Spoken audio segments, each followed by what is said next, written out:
গিয়েছিলাম সেখানকার পুজো উপভোগ করতে, কিন্তু হঠাৎ করে এমন হবে তা কিন্তু ভাবিনি।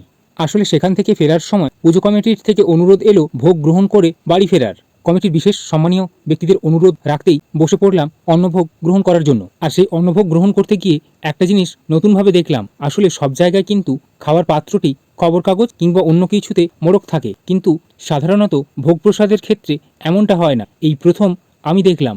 যদি আপনাদের এলাকায় কখনো এমন হয়ে থাকে তাহলে কমেন্টে অবশ্যই জানাতে পারেন। আসুন এবারে আমি আমার ভোগ গ্রহণের কাজ শুরু করি।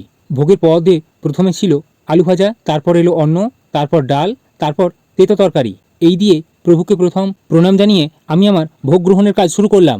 2025 বর্ষে যদি আপনি কোনো ভোগ প্রসাদ গ্রহণ করে থাকেন তাহলে আপনার অভিজ্ঞতা জানাতে ভুলবেন না কিন্তু। আপনার ভোগ প্রসাদ গ্রহণ করতে কেমন লাগে তা চাইলে কমেন্টে অবশ্যই জানাতে পারেন।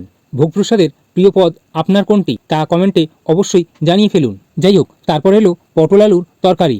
পটল আলুর তরকারিটা কিন্তু সত্যি দুর্দান্ত ছিল। পটল একখানা খাওয়ার পর তারপর আবারও তেতো তরকারি দিয়ে খেতে শুরু করলাম। আর হ্যাঁ, ভোগ প্রসাদের মধ্যে আমার প্রিয় পদ হলো তেতো তরকারি। আপনার প্রিয়টি জানা এখনও বাকি, তাই চটজলদি কমেন্ট বক্সে জানিয়ে ফেলুন।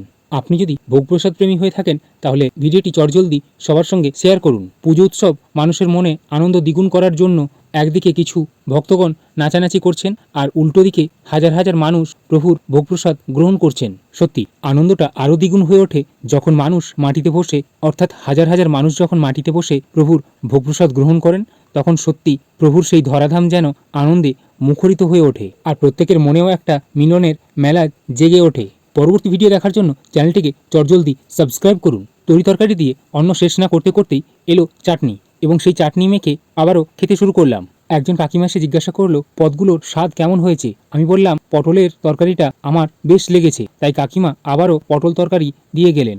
আর এরপর পৌঁছে গেল পায়েস এবং মিহিদানা। তা সবকিছু শেষ করে রওনা দিলাম বাড়ির দিকে। এখন সবাইকে টাটা।